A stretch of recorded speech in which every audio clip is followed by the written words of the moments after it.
In many cases, a fully patched modular synth looks at best like an old-fashioned telephone switchboard, and at worst like a rat's nest full of cables.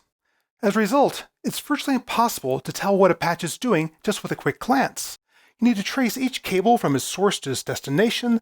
They often weave in front and behind each other, and they often obscure the knobs on the front panels of the modules. ARP co-founder David Friend once shared with me, we looked at that and said, there's a better way to do this. And the better way that ARP came up with for the 2500 was a series of switch matrices positioned both above and below each module.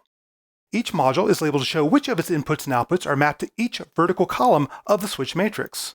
The composer or performer then moved each color-coded switch vertically to decide which horizontal bus that input or output was connected to. Switches that were on the same horizontal line shared their signal between associated modules. As an ARP 2500 brochure at the time noted, matrix switch interconnection of the modules allows the panel areas to remain uncluttered and accessible, no matter how complex the interconnection pattern. Setup time is drastically reduced, and quick visual checks of all signal and control voltage paths are possible. This also made it much easier to notate and recreate a patch on the 2500.